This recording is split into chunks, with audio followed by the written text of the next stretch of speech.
Our greatest responsibility is to serve our Treasure Valley communities, the El Paso, Las Cruces communities, Eastern Iowa communities, Mid-Michigan communities. We are extremely proud of the quality, balanced journalism that CBS 4 News produces. But we are concerned about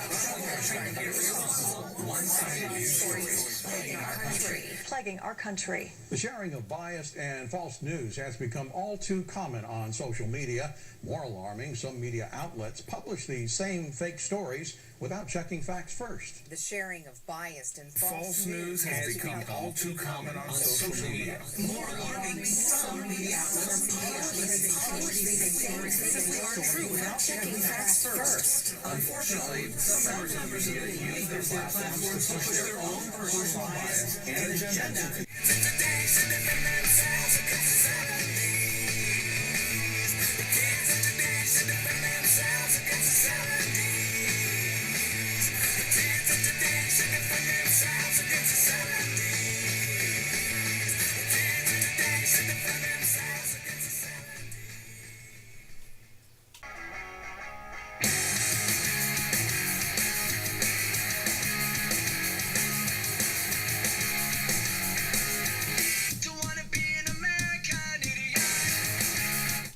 Nearly 180,000 illegal immigrants with criminal records ordered deported from our country are tonight roaming free to threaten peaceful citizens. The number of new illegal immigrant families who have crossed the border so far this year already exceeds the entire total from 2015. They are being released by the tens of thousands into our communities with no regard for the impact on public safety or resources.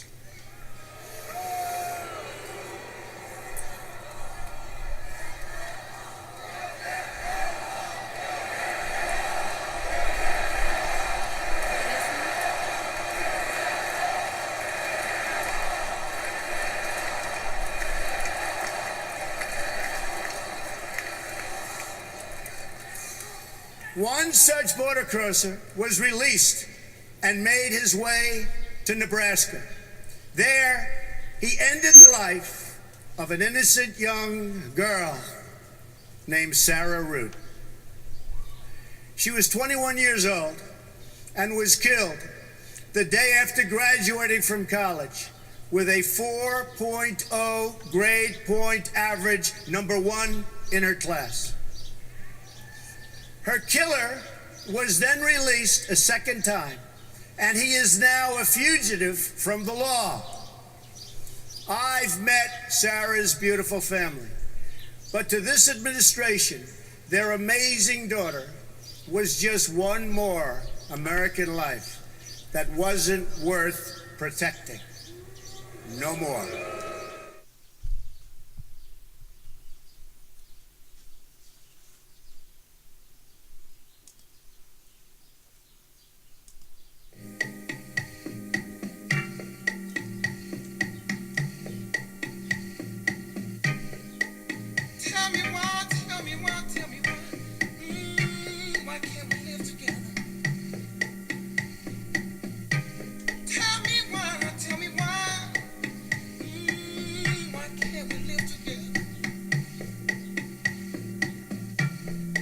Everybody wants to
live together.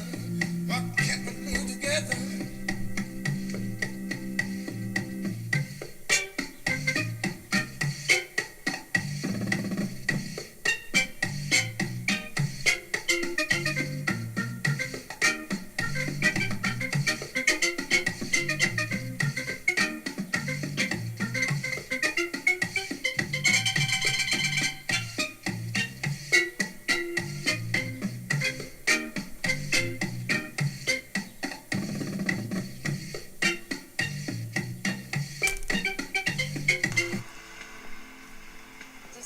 Guilty? Well, I'm not sure that guilt is the word that I would use for it. I definitely feel emotion sometimes when people become upset, because I can understand their desire to stay in the United States. The U.S. spends about $23,000 per illegal immigrant they choose to deport. After months in a detention center, Jonathan Lara will have a hearing, and if found removable, will be sent back to his home country on a chartered plane. He will not be allowed to re-enter the U.S. When a suspect gets booked into a local jail, Immigration and Customs Enforcement agents can ask that they be held an extra 48 hours so ICE can check immigration status. Federal immigration agents are taking more people into custody from local jails, so says a new study. In Harris County, Texas, the Migration Policy Institute says from January to May last year, the number of people ICE took into custody from local jails was 60% higher than the same period the year before. The directive that came down from the chief law enforcement officer, the President of the United States, was that all undocumented residents were deportable. While cities and states like New York, California, Illinois, and Connecticut have limited their cooperation with ICE, MPI shows Harris County was completely compliant even before the president took office. Between 2013 and 2017, the county complied with every single ICE detainer request. It's not surprising. Mary Moreno is an immigration advocate. In Texas, the counties here have been just compliant with the detainers because they're under the threat of losing funding from the government. Texas also passed Senate Bill 4 last year. It essentially now requires all local police to cooperate with federal immigration authorities. Immigrant advocates say the increase in the number of detainers will ultimately hurt police because fewer people would be willing to report crimes due to fear of being arrested. ICE, meanwhile, says non-cooperation policies result in the release of dangerous individuals back into the community. Former ICE agent Claude Arnold agrees. If the federal government wants to just deport people simply for being here illegally, it's none of the state's business. It's It's exclusively the responsibility of the federal government. For its part, Harris County shows no sign of changing its policy of cooperating with ICE. A spokesperson from the sheriff's office says the number of inmates that ICE detains is determined by ICE. We play no role in determining which inmates ICE identifies for post-release detention. A record of the delightful piece they're going to play this evening. Ladies and gentlemen, ladies and gentlemen, ladies and gentlemen, ladies and gentlemen, ladies and gentlemen, ladies and gentlemen, ladies and gentlemen, ladies and gentlemen, your attention, please, attention, please, attention, please. And now the moment we've been waiting for is here.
I was targeted, I was stalked, I was singled out, I was discriminated, I humiliated, and left out there hanging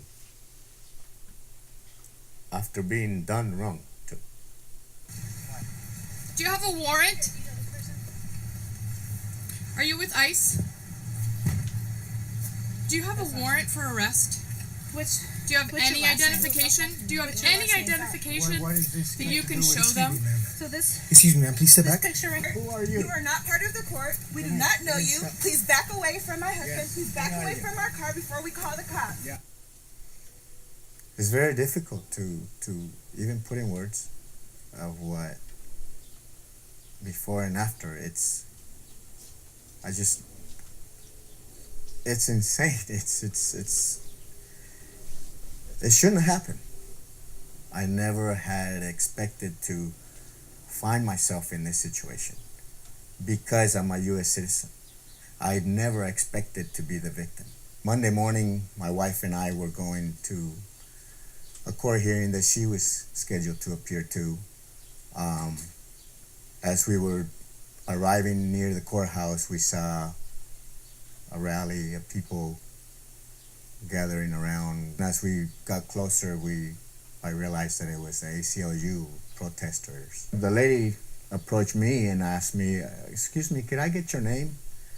And I said, Isidro, and the gentleman yelled, "What's your real name?"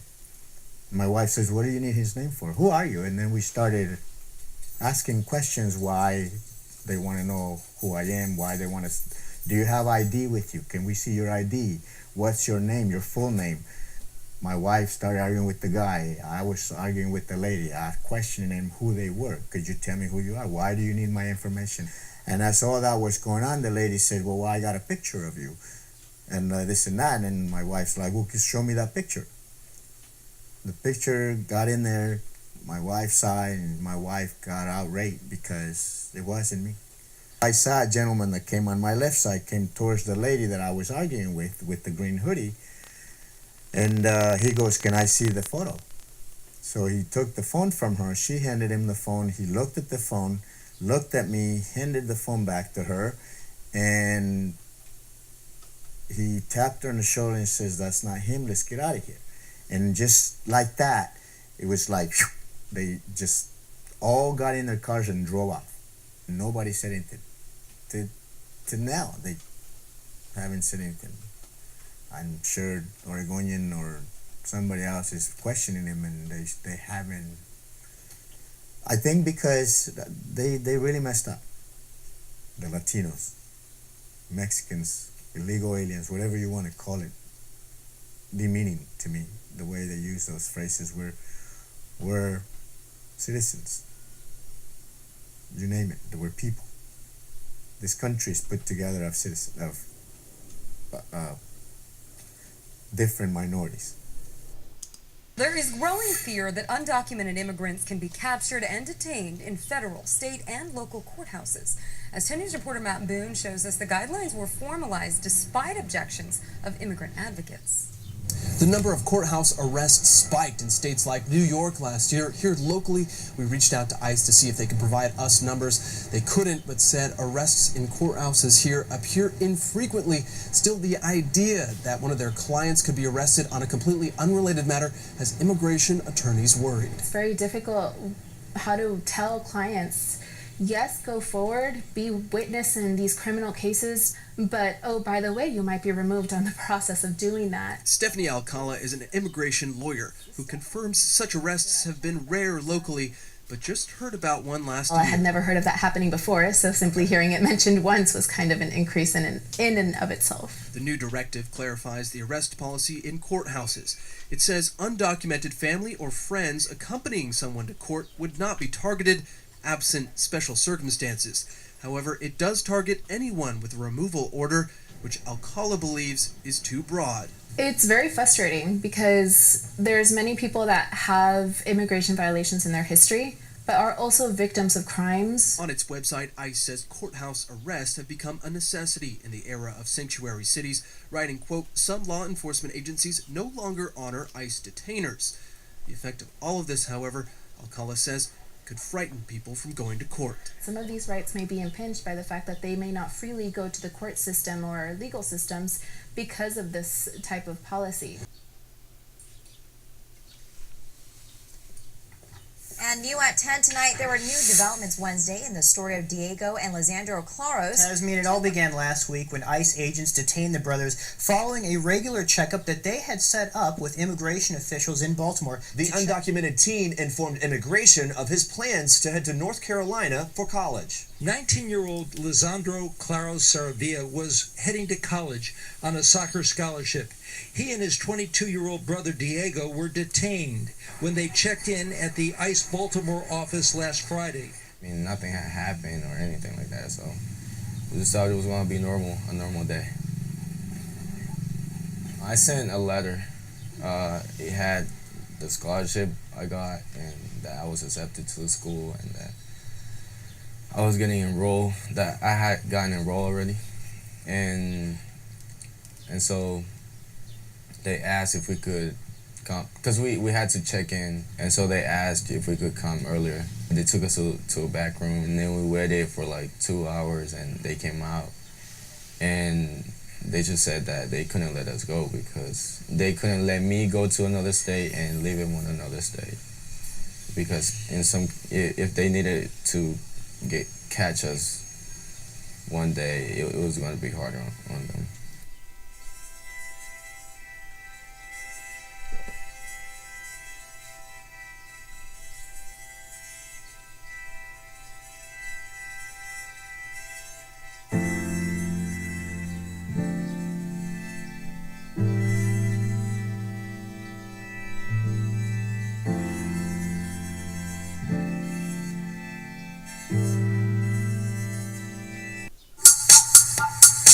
Good news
been getting by paying our way to hell.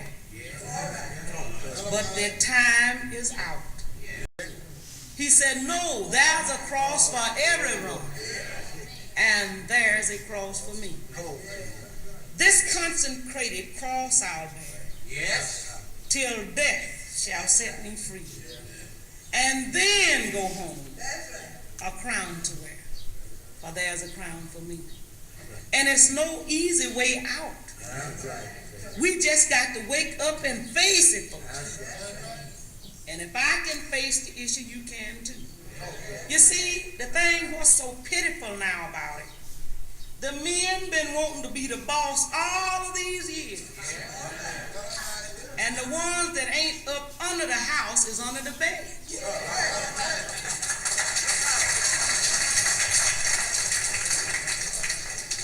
But you see, it's poison. It's poison for us not to speak what we know is right. From the 17th chapter of Acts and the 26th verse says, has made of one blood all nations, for to dwell on the face of the earth. Then it's no different. We just have different colors. And brother, you can believe this or not, I've been sick of this system as long as I can remember. I've heard some people speak of depression in the 30s. In the 20s, it was depression with me. Depression. I've been as hungry, and I have walked through the shadows of death. Because it was on the 10th of September in '62 when they shot 16 times in a house. And it wasn't a foot over the bed where my head was. But that night I wasn't there. Don't you see what God can do? Quit running around trying to dodge death, because this book said, he that seeketh to save his life, he's going to lose it anyhow. So as long as you know you're going for something, you put up a life that it can be like Paul. So I've fought a good fight, and I've kept the faith. You know, it's been a long time. People, I have worked as hard as anybody. I have been picking cotton and would be so hungry, and one of the poison things about it, wondering what I was going to cook that night. But you see, all of them things was wrong, you see. And I have asked God, I said, now, Lord, and you have too. And ain't no need to lie and say again. Said, open a way for us. Said, please make a way for us, Jesus. Said, where I can stand up and speak for my race and speak for these hungry children. And he opened the way, and all of them mostly back it out. You see, he made it so plain for us. He sent a man in Mississippi with the same man that Moses had to go to Egypt. And tell him to go down in Mississippi and tell Ross Burnett to let my people go.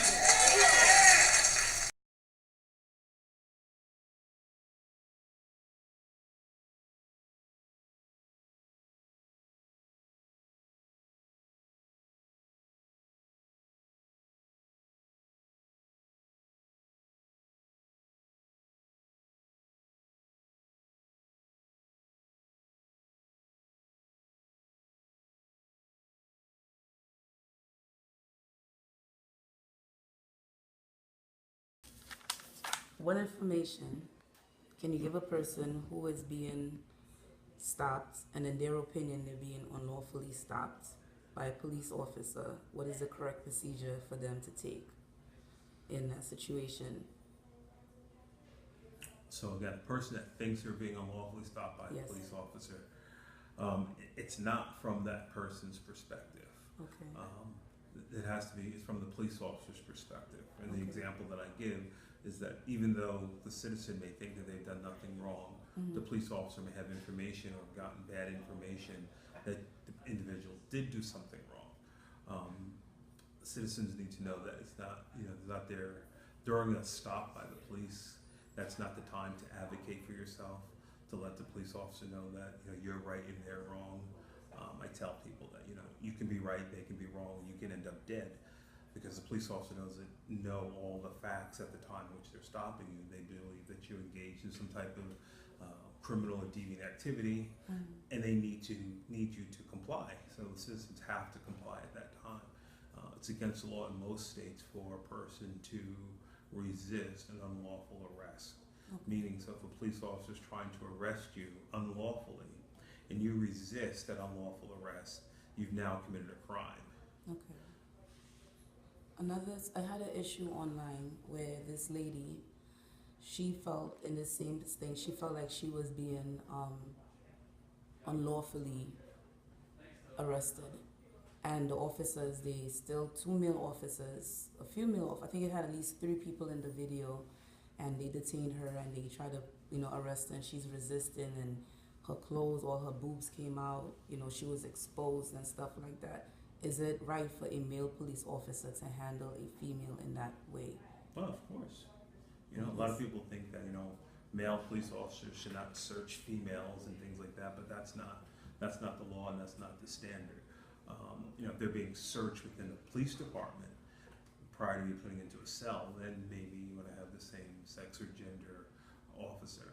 But police officer that's out on the street, yes, male, female, that doesn't matter. They can interact with the opposite sex or the same sex. It doesn't matter. Because I always thought that if, as a female and a male officer would like to search me, he cannot. He has to call a female officer to search. I didn't know that, it didn't matter.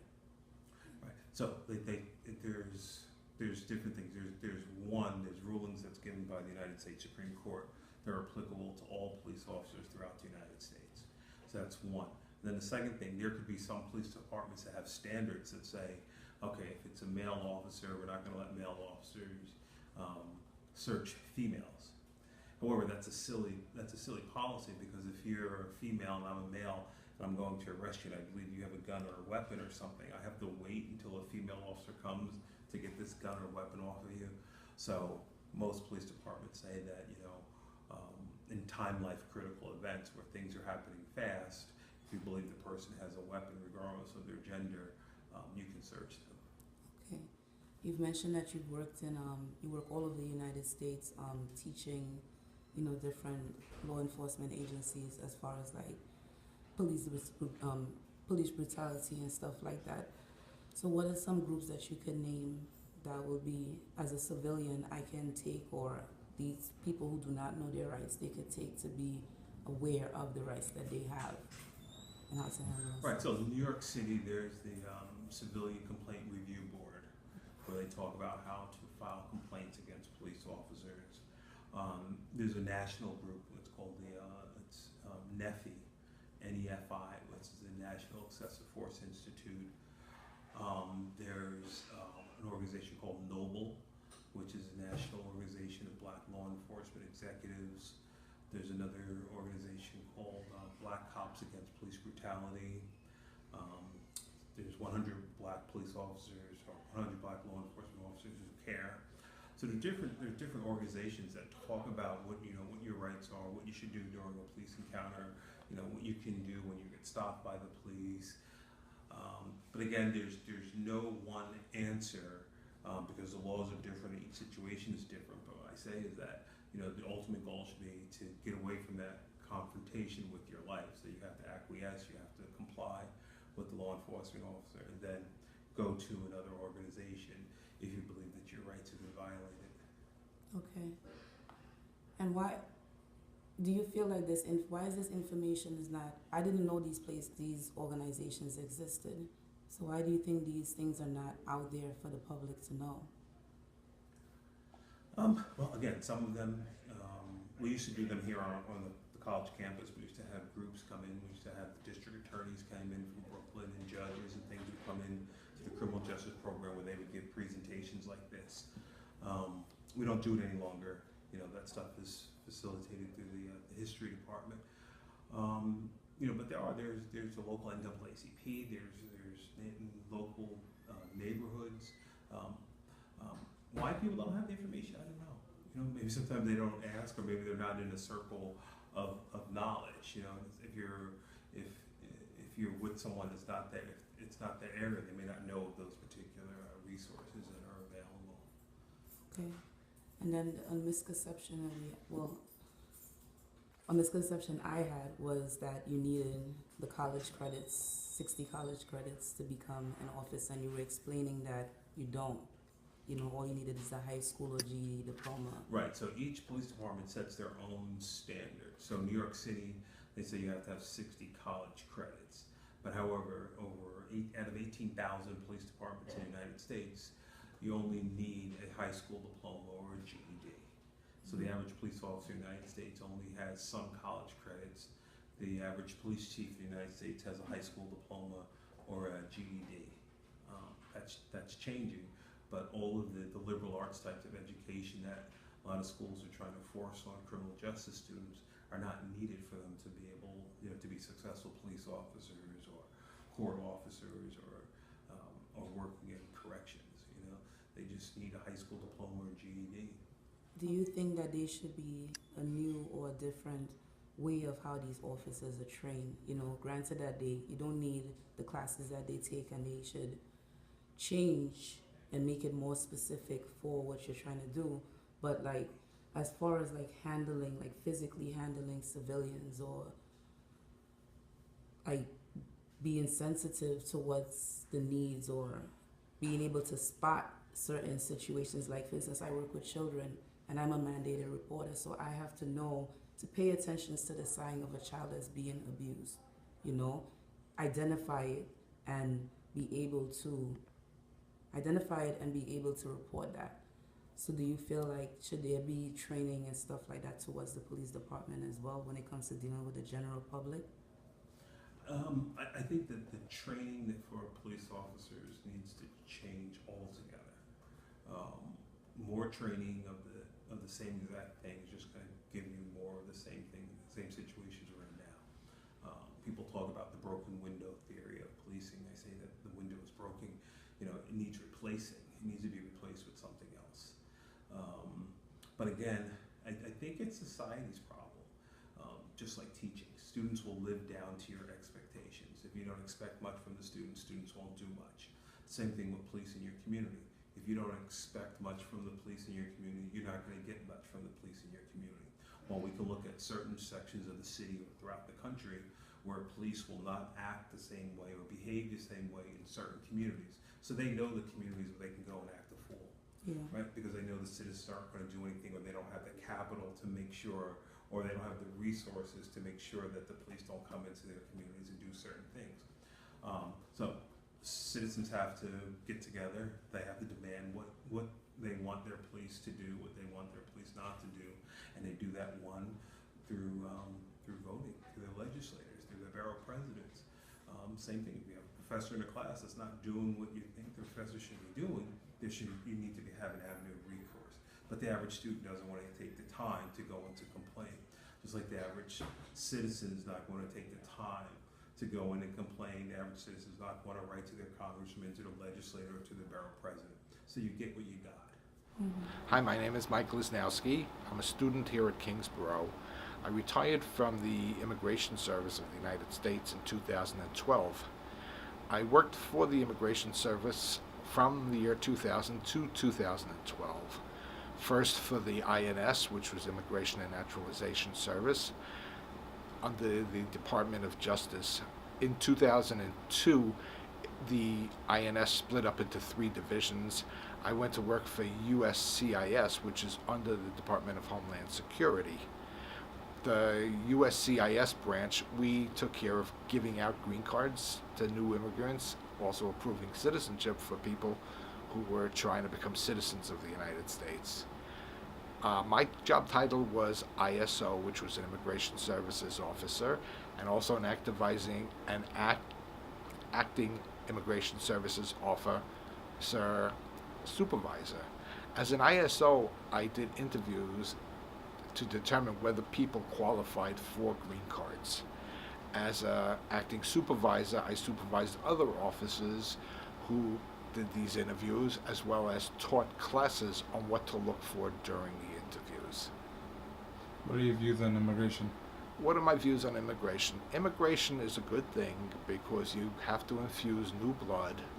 However, it is a system that is being abused, and the abuses are what they need to stop.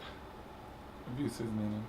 Abuses meaning people just presenting papers as to who they are, finding all sorts of illegal means to get these green cards, and getting away with it because the immigration officers don't really have time or are not given enough resources to investigate. Should it be a right or privilege? Should immigration be a right or privilege? Immigration is a right or a privilege. It should be a right in some cases, but there should be tight checks on whether that right is being abused or not. I mean, everybody should have a right to come to the United States, but again, they can't abuse that privilege. They can't abuse it, their right.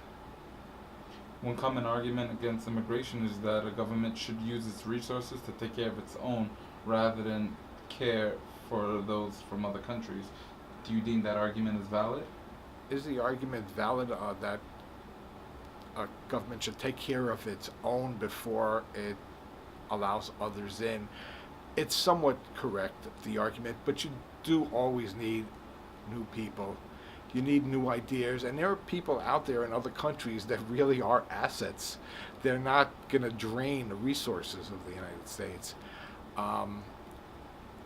When somebody becomes a green card holder, they don't automatically qualify to get all the benefits.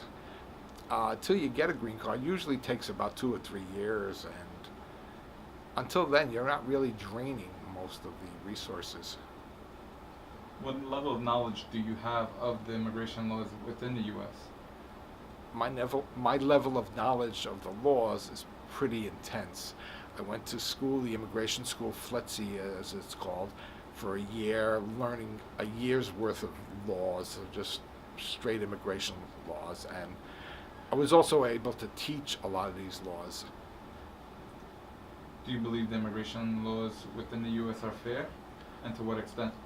Are the laws fair? They're fair to some extent. The only thing that I find not fair is people abuse the laws, and a lot of times the immigration laws allow in people that you don't want in and keep out people that you do want in. You don't want to keep the best and the brightest out of the country. You want those you want working for your side.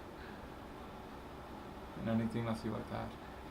What I'd like to add is that the unfairness I see in immigration laws is that where you go to one part of the United States, the laws, although they are the same, they're federal laws, the laws are just treated a lot differently.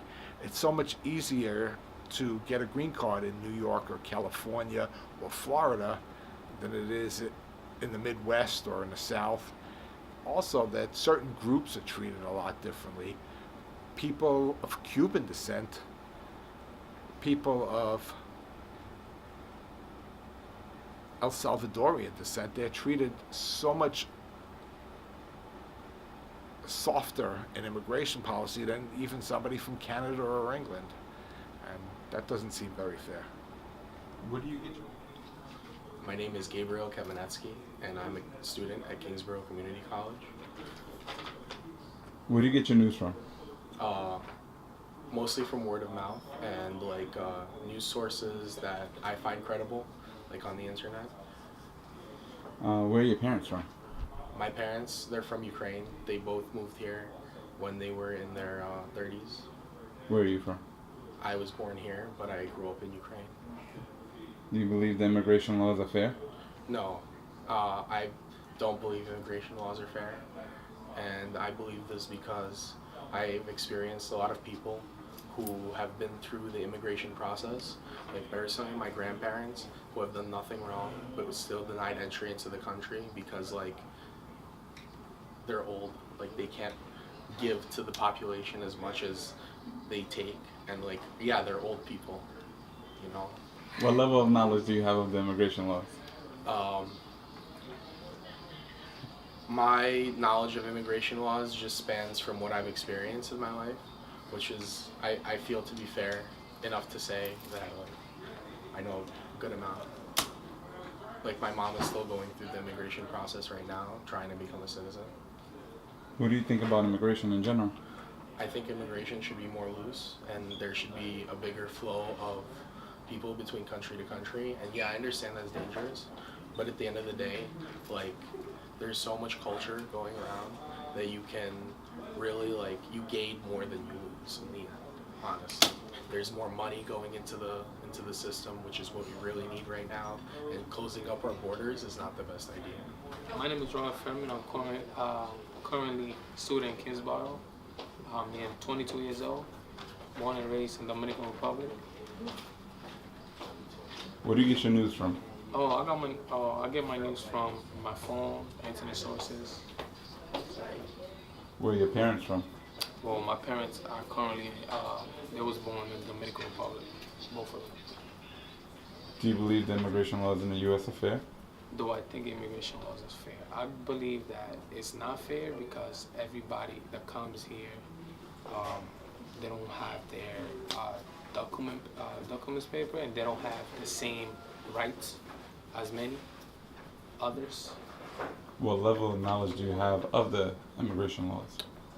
I do have a lot because, I've been through school and stuff, and myself, my whole family went through the immigration process, which is really hard because you got to go through a lot of stuff just to basically have the same rights as other, like, citizens. Everybody should have the same right. My name is Beta Mukwaila. I'm a student of Kingsborough Community College, and my major is criminal justice. Where do you get your news from? I usually use my phone when I'm on my way to school. I check my phone, or I check the news on my phone. Where are your parents from? My parents are from Russia. Where are you from? I'm from Russia. I was born in Russia, but I immigrated 7 years ago. What knowledge do you have of the immigration laws in the U.S.? Oh, I think it's one of the hottest topic right now. Like, I don't know, like the DACA thing, and I actually getting my citizenship next month. So I'm kind of really into it. What level of knowledge do you have of the immigration laws? My major is criminal justice, so we actually discussed the question regarding the immigration laws a lot. Do you believe the immigration laws in the U.S. are fair? I don't think it's fair. That's why it's like so many discussion going on.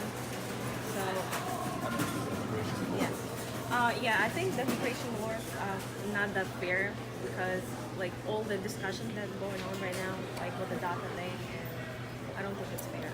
What's your overall outlook on immigration? What do you think of immigration?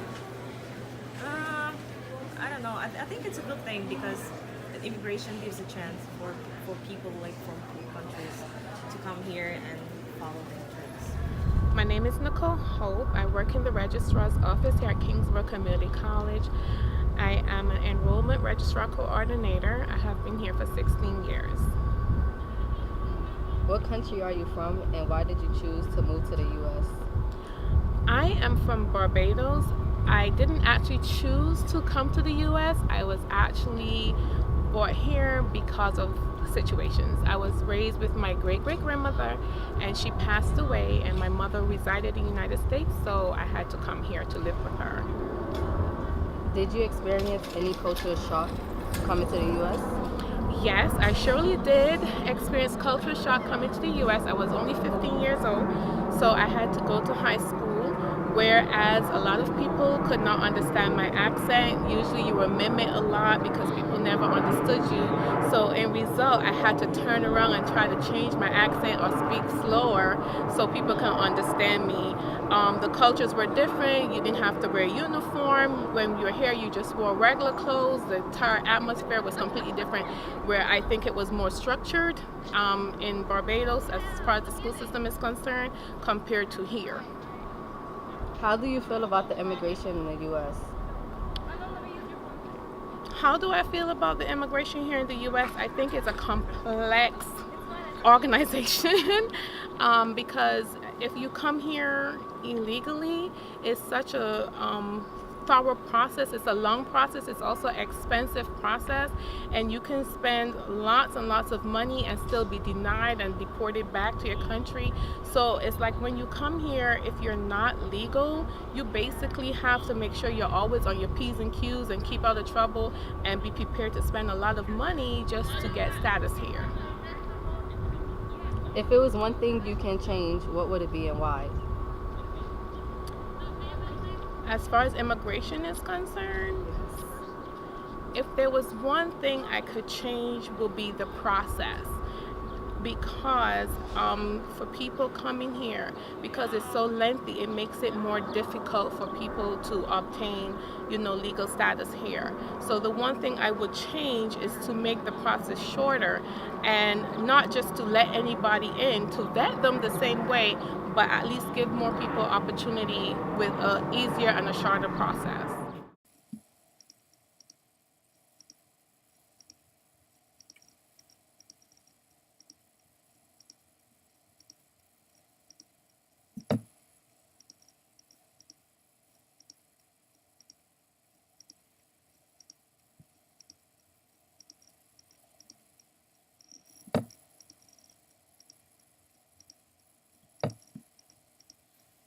What was her purpose for starting a psychology class that mainly focuses on immigration?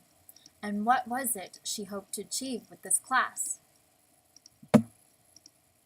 She told me how the morning after the announcement of his election, she was speaking to her Psychology 11 class, Introduction to Psychology, in which her class discussed their fear of Trump being elected.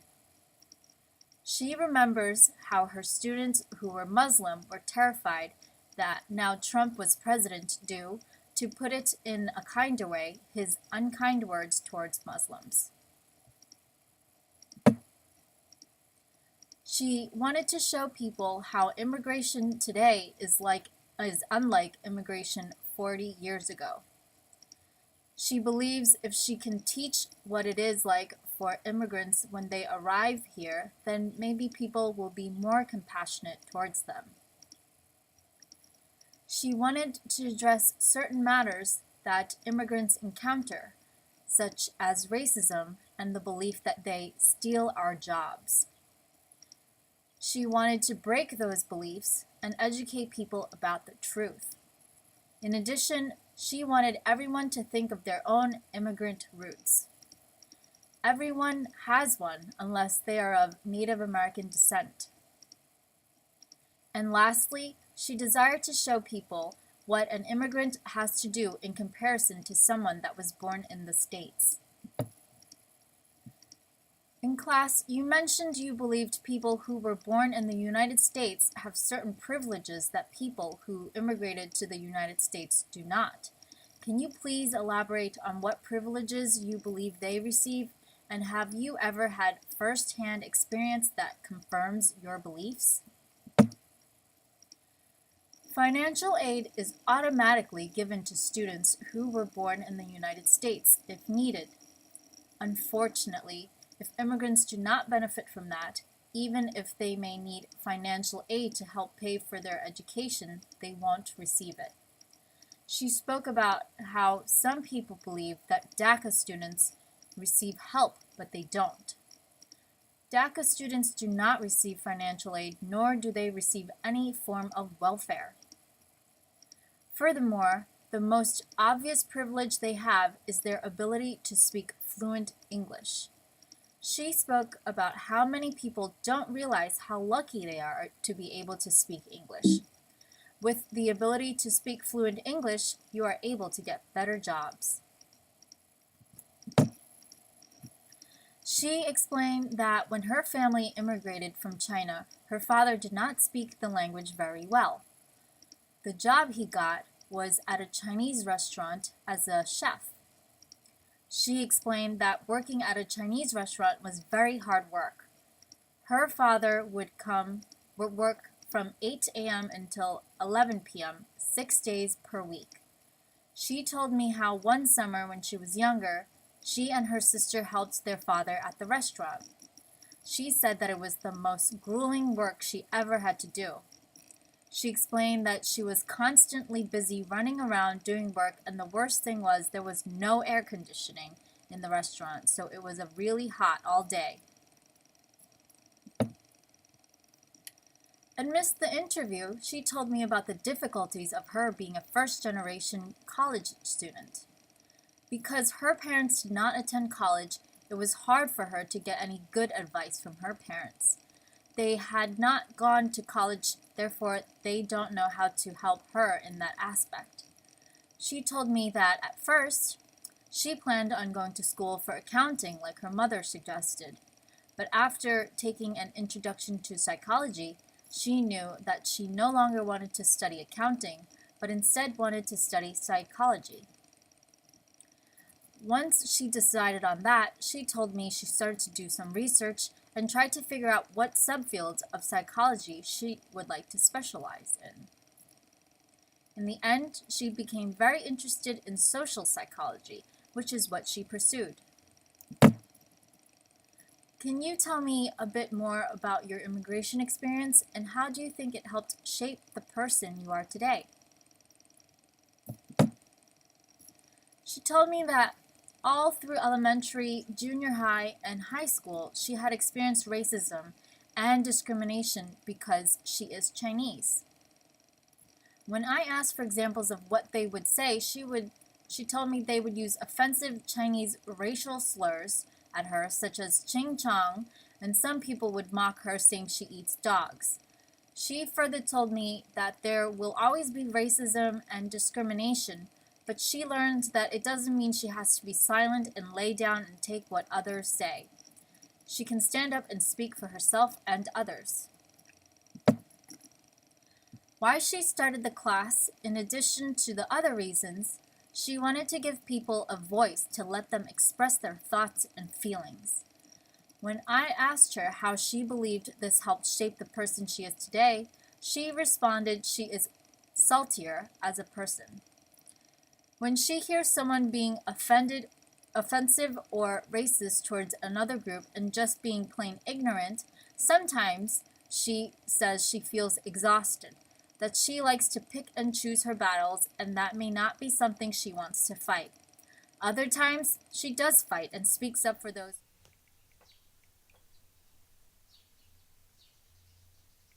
The time has just come.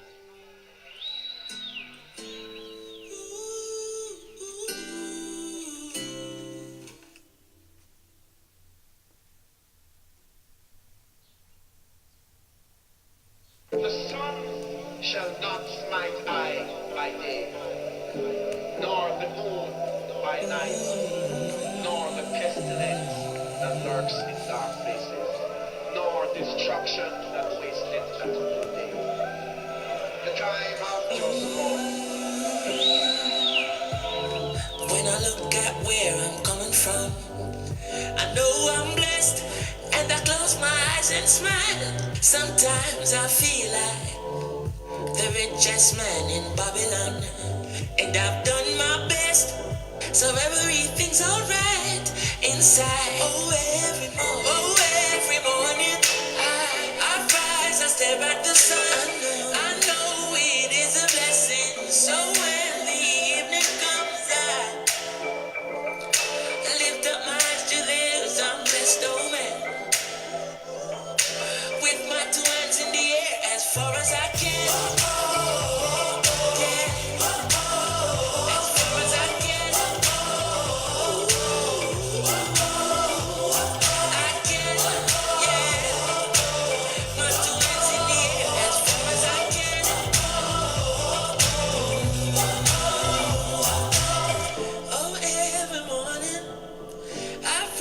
Stare at the sun, I know it is a blessing, yeah.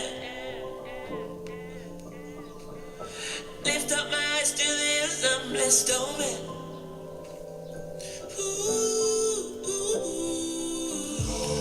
Sometimes I'm lost and far from home, but I'll find my way. I follow my heart, I know I'll be found someday. While I'm lost, I learn and live. What do you say? Let's have a good time until that day. Oh, the sun. I know it is a blessing. So when the evening comes, I lift up my eyes to this unblessed old man. With my two hands in the air as far as I can.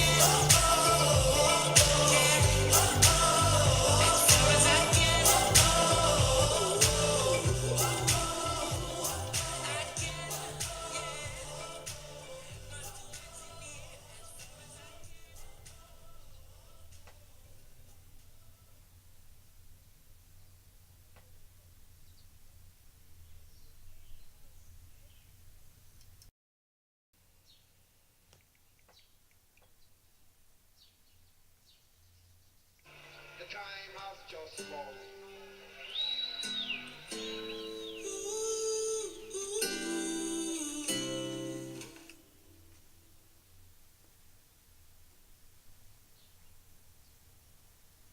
The sun shall not smite I by day, nor the moon by night, nor the pestilence that lurks in dark places, nor destruction that wasteth at noonday.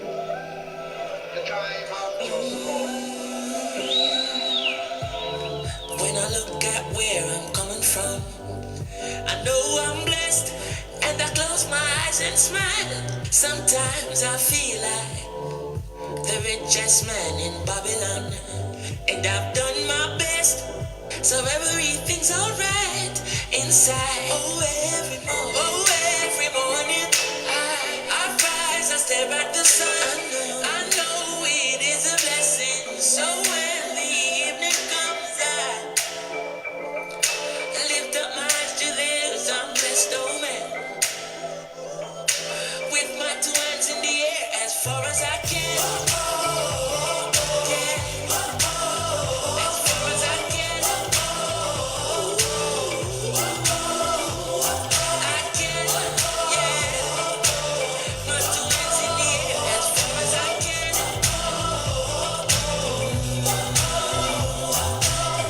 Oh, every morning I rise, I stare at the sun. I know it is a blessing, yeah. Lift up my eyes to this unblessed old man.